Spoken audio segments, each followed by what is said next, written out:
Life Adventure News. So, the plight of cruise ship passengers stranded at sea during the early days of the coronavirus certainly got a lot of headlines and got a lot of those passengers off those ships. Not so, though, for the people who actually work on those ships. Much less attention has been paid to them. 40,000 cruise ship workers are still stranded on vessels at sea without pay. The situation is bringing the already tense relationship between cruise companies headquartered in countries like the U.S., but incorporated in smaller tax haven nations in the Caribbean, bringing all of this back into the spotlight as questions continue over the treatment of the workers on board. So Miami Herald business reporter Taylor Dovlin is with us now to talk more about this. Taylor, you covered the tourism sector for the newspaper. You wrote this really great article, co-authored it. It's called 40,000 Crews Still at Sea. Some call for change in cruise Caribbean relationship. And that sort of says it all right there. But I think a lot of people are going to be shocked that these cruise ships are still kind of circling around with all these people on board and no passengers. So first off, just tell us how we got to this point. Why are the workers still on board? Why are they not going back home to the various countries where they belong? Thank you so much for having me. So what we saw was, like you mentioned, these cruise companies go above and beyond during this crisis in March, when we first saw outbreaks on cruise ships, outbreaks of COVID-19, to get passengers repatriated.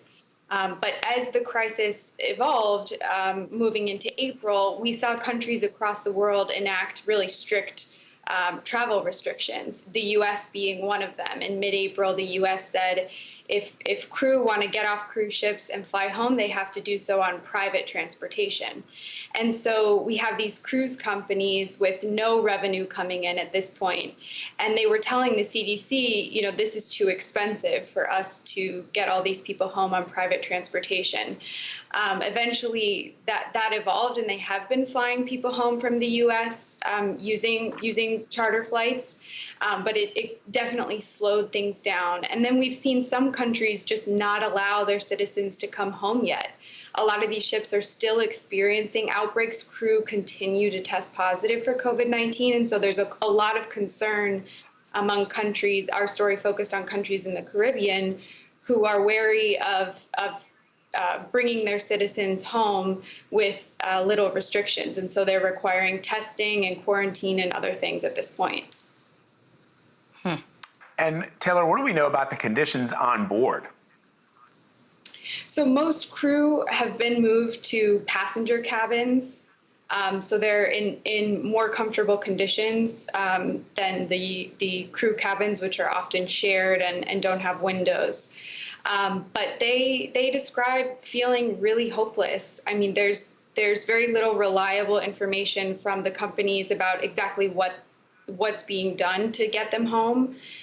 They've seen their travel plans canceled, postponed, several times at this point. And so they're really their mental health is deteriorating, and the ones I'm in touch with just describe a state of hopelessness.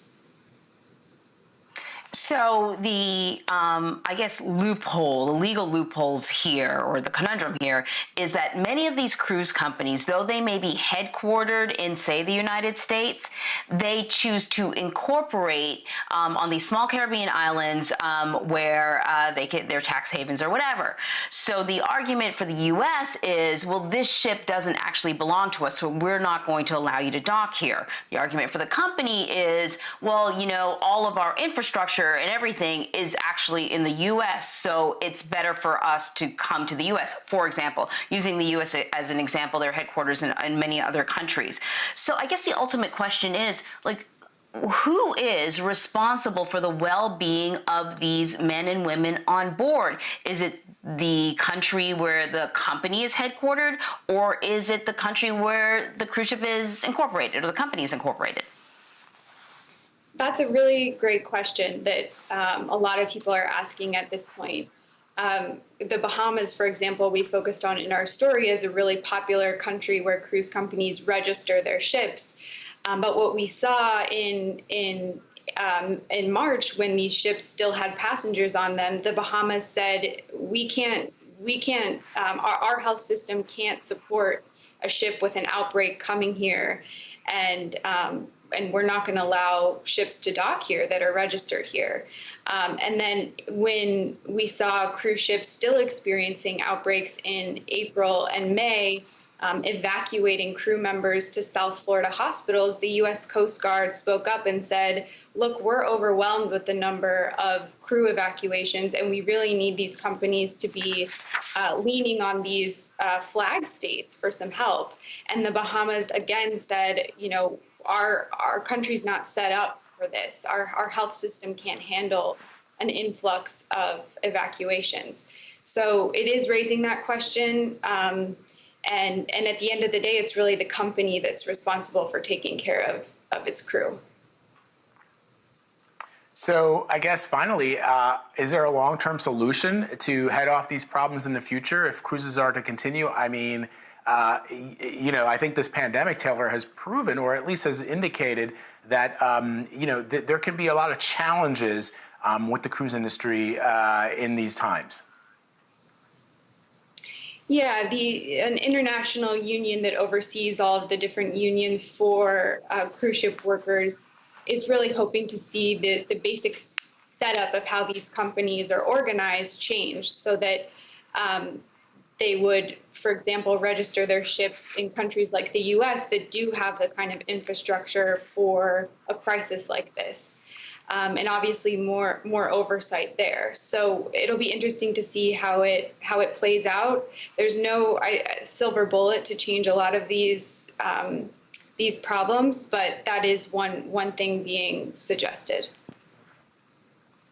Taylor Dolvin, thank you so much. Really fascinating conversation that, I think Vlad pointed out, it's probably not going to go away because though we're in the middle of a pandemic right now, it's not like cruise ships haven't had to deal with, noroviruses and other issues similar to what we're dealing with now. So thank you so much. Thank you.